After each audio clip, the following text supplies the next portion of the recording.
नमस्कार, दिन भर की बड़ी खबरों में आपका स्वागत है। मैं हूं शिवानी। आज की खबर में बात होगी हिंडनबर्ग रिपोर्ट आते ही अडानी को तगड़ा झटका, औंधे मुंह गिरे सभी स्टॉक्स, इंडिया ने खोला मोर्चा की। वहीं कंगना ने की सारी हदें पार, राहुल पर अब गंदे बयान की और वक्फ बिल पर एनडीए दलों के खुलेआम विरोध की, साथ ही तेजस्वी के सीएम बनने पर छिड़े भी बात की। वहीं उपराष्ट्रपति के अचानक इस्तीफे की और ध्रुव राठी केस में केजरीवाल पर बड़े फैसले की, साथ ही विधानसभा चुनावों से पहले सैकड़ों नेताओं के पाला बदल की। इसी के साथ आज दिन भर की सभी बड़ी और प्रमुख खबरों को जानेंगे विस्तार से, लेकिन उससे पहले एक नजर सुर्खियों पर। कांग्रेस ने मांगा सेबी प्रमुख माधवी का इस्तीफा, कहा सुप्रीम कोर्ट सीबीआई या एसआईटी से कराएं जांच। कंगना रनौत के राहुल गांधी पर विवादित बोल, कहा वे जहरीले विध्वंसक आदमी, कलंक, जिंदगी भर विपक्ष में बैठने को तैयार रहना।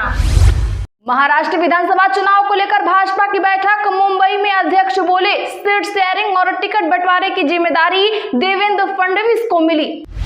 मानहानि केस में केजरीवाल की याचिका पर सुप्रीम कोर्ट में सुनवाई, ध्रुव राठी का वीडियो रीट्वीट करने के मामले में हाईकोर्ट के समन को दी थी चुनौती।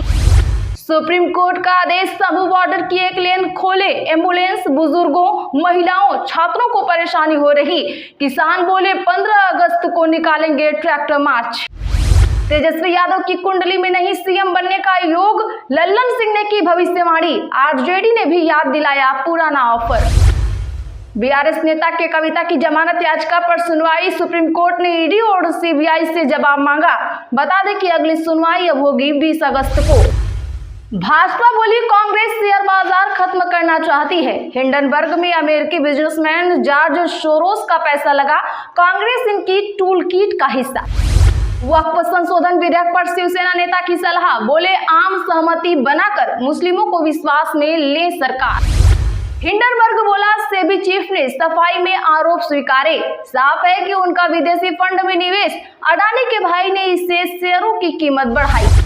कोलकाता दुर्दांत डॉक्टर केस में 3 लाख डॉक्टर हड़ताल पर, ममता बोली 18 अगस्त तक पुलिस केस सॉल्व नहीं कर पाई तो जांच सीबीआई को सौंपेंगे। गुरु चेला की सरकार को जनता पहचान चुकी है, भूपेंद्र हुड्डा ने नायब सरकार पर कसा तंज। तिहाड़ जेल के अधिकारी बोले केजरीवाल ने एलजी को चिट्ठी लिखकर विशेषाधिकारों का दुरुपयोग किया, आगे ऐसा करने पर लेंगे एक्शन। मुफ्त स्कीमें बंद करने पर हिमाचल बीजेपी आमने सामने, जयराम समेत भाजपा कांग्रेस सरकार को घेर रही, शांता कुमार और राधा रमण समर्थन में। मायावती की 14 साल बाद उपचुनाव में वापसी, बसपा ने 3 सीटों पर उतारे प्रत्याशी, भाजपा की बी टीम का टैग हटाना होगा चुनौती। उत्तराखंड में छोटी छोटी मुलाकातों के दौर, इशारा कैबिनेट विस्तार की ओर, सीएम के दिल्ली से लौटते ही सुगबुगाहट हुई तेज।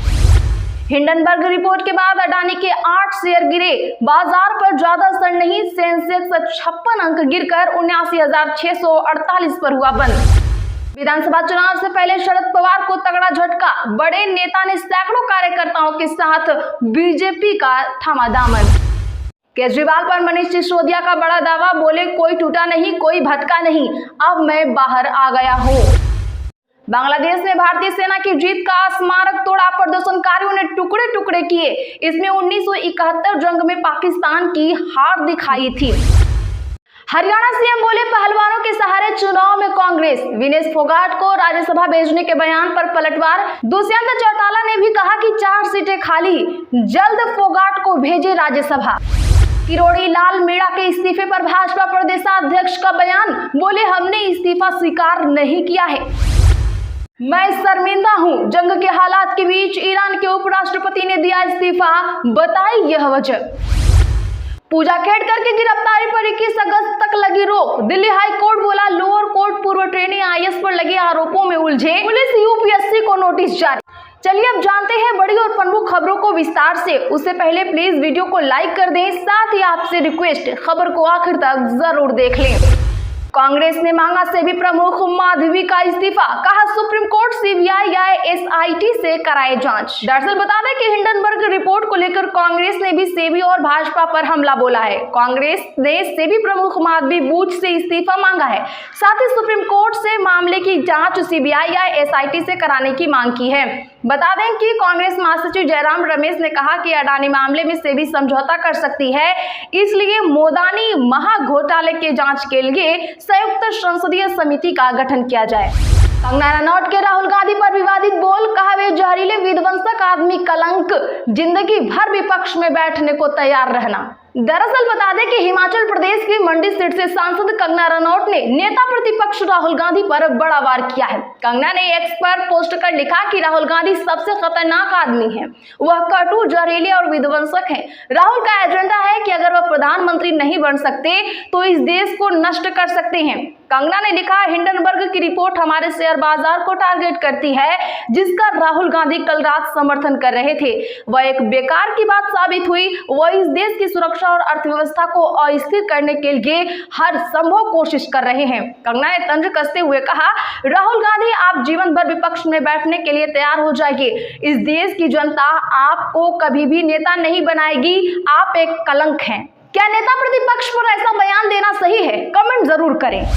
महाराष्ट्र विधानसभा चुनाव को लेकर भाजपा की बैठक, मुंबई अध्यक्ष बोले सीट शेयरिंग और टिकट बंटवारे की जिम्मेदारी देवेंद्र फडणवीस को मिली। बता दें कि भाजपा ने राज्य के डिप्टी सीएम देवेंद्र फडणवीस को विधानसभा चुनाव में सीट शेयरिंग और टिकट बंटवारे का जिम्मा दिया है। मुंबई में देर रात भाजपा कोर ग्रुप की मीटिंग में इस पर फैसला हुआ। बैठक में राज्य के प्रभारी और केंद्रीय मंत्री भूपेंद्र यादव भी मौजूद थे। भाजपा मुंबई इकाई के अध्यक्ष आशीष शेलार ने कहा कि सीट शेयरिंग के बाद पार्टी जल्द ही उम्मीदवारों की सूची जारी कर सकती है। बैठक में चुनाव को लेकर पार्टी की तैयारियों पर भी चर्चा की गई। बैठक में पीयूष गोयल और राष्ट्रीय महासचिव विनोद तावड़े भी शामिल रहे। मानहानि केस में केजरीवाल की याचिका पर सुप्रीम कोर्ट में सुनवाई, ध्रुव राठी का वीडियो रिट्वीट करने के मामले में हाई कोर्ट के समन को दी थी चुनौती। जी हां, बता दें कि सुप्रीम कोर्ट में दिल्ली के मुख्यमंत्री अरविंद केजरीवाल की याचिका पर सुनवाई हुई। मई 2018 में केजरीवाल ने यूट्यूबर ध्रुव राठी की तरफ से सर्कुलेट किए गए मानहानि वीडियो को रिट्वीट किया था। इसे लेकर केजरीवाल के खिलाफ मानहानि का केस दर्ज किया गया और दिल्ली हाई कोर्ट ने उन्हें समन भेजा था। केजरीवाल ने दिल्ली हाई कोर्ट के समन चुनौती देने के लिए सुप्रीम कोर्ट में याचिका दाखिल की थी। इस मामले में केजरीवाल ने सुप्रीम कोर्ट से 8 सप्ताह की मोहलत की मांग की थी। बता दें कि अब सुप्रीम कोर्ट ने इस मामले को 6 सप्ताह के लिए टाल दिया है। अब इस मामले में केजरीवाल खेद जताने को तैयार हैं, लेकिन शिकायतकर्ता के शर्त के मुताबिक नहीं। तेजस्वी यादव की कुंडली में नहीं सीएम बनने का योग, लल्लन सिंह ने की भविष्यवाणी, आरजेडी ने भी याद दिलाया पुराना ऑफर। दरअसल बता दें कि जदयू के वरिष्ठ नेता और केंद्रीय मंत्री राजीव रंजन सिंह उर्फ लल्लन सिंह ने आज कहा कि नेता प्रतिपक्ष तेजस्वी यादव की जन्म कुंडली में सीएम बनने का योग नहीं है। पटना एयरपोर्ट परिसर में पत्रकारों से बातचीत के क्रम में उन्होंने यह बात कही। राजद प्रवक्ता चितरंजन गगन ने आज कहा कि मुख्यमंत्री बनने की कुंडली जनता ने लिखी है। तेजस्वी की कुंडली जनता लिख चुकी है। अगले विधानसभा चुनाव में बिहार की जनता के आशीर्वाद से वह मुख्यमंत्री तो बनेंगे ही। उन्होंने कहा कि लल्लन सिंह ने तेजस्वी को मुख्यमंत्री बनने और खुद को उप मुख्यमंत्री बनाने का प्रस्ताव दिया था, जिसे तेजस्वी यादव ने खारिज कर दिया था। वक्फ संशोधन विधेयक पर शिवसेना नेता की सलाह, बोले आम सहमति बनाकर मुस्लिमों को विश्वास में ले सरकार। दरअसल बता दें कि संसद में लाए गए वक्फ संशोधन विधेयक को शिवसेना के सांसद और अन्य नेताओं ने केंद्र सरकार को सलाह दी है। उनका कहना है कि वक्फ बिल में संशोधन से पहले आम सहमति बनाने की जरूरत है, साथ ही मुस्लिम समुदाय को विश्वास में ले लिया जाए। जालना में हुए एक कार्यक्रम में शिवसेना सांसद संदीपन भुमरे ने कहा कि वक्फ अधिनियम में किसी भी संशोधन के साथ आगे बढ़ने से पहले आम सहमति के महत्व और मुस्लिम समुदाय को विश्वास में लेने पर जोर दिया जाए। शिवसेना नेता और महाराष्ट्र के पूर्व मंत्री अर्जुन खोतकर ने भी अधिनियम में बदलाव से पहले सावधानी पूर्वक विचार विमर्श की आवश्यकता बताई। गुरु चेला की सरकार को जनता जान चुकी है, भूपेंद्र हुड्डा ने नायब सरकार पर कसा तंज। जी हां, बता दें कि पूर्व सीएम भूपेंद्र हुड्डा ने आज कहा कि 9 वर्षों तक भाजपा सरकार चुप बैठी थी, अब चुनाव के समय घोषणाएं करने लगी है जो पूरी होने वाली नहीं है। उन्होंने कहा कि गुरु चेला की सरकार को जनता पहचान चुकी है, विधानसभा चुनाव में कांग्रेस बहुमत से सरकार बनाएगी। उक्त बातें आज हुड्डा ने धर्म सिंह छौकर के जेटी रोड स्थित आवास पर प्रेस वार्ता के दौरान कही। हुड्डा ने कहा कि उसके दादा और पिता स्वतंत्रता सेनानी थे, सेवा करने की प्रेरणा उन्हें विरासत में मिली है। मैं शर्मिंदा हूं, जंग के हालात के बीच ईरान के उपराष्ट्रपति ने दिया इस्तीफा, बताई यह वजह। बता दें कि इस्राइल से जारी तनातनी के बीच ईरान के उपराष्ट्रपति जावेद जरीफ ने कार्यभार संभालने के कुछ दिनों बाद ही अपने पद से इस्तीफा दे दिया है। उन्होंने इस्तीफे के कई कारण बताए हैं, जिसमें सबसे प्रमुख बात यह है कि वे नए मंत्रिमंडल के सदस्यों की नियुक्ति से खुश नहीं थे। जावेद जरीफ ने 2015 के ऐतिहासिक परमाणु समझौते पर दुनिया के शक्तिशाली देशों से बातचीत की थी। उन्होंने आज घोषणा की है कि उन्होंने उपराष्ट्रपति के रूप में अपने पद से इस्तीफा दे दिया है। तो आज के लिए बस इतना ही। ऐसे ही रोज की बड़ी खबरों के लिए चैनल को अभी सब्सक्राइब करें, बगल में घंटे के निशान को जरूर दबा लें, वीडियो को लाइक शेयर कर हमारा सपोर्ट जरूर करें।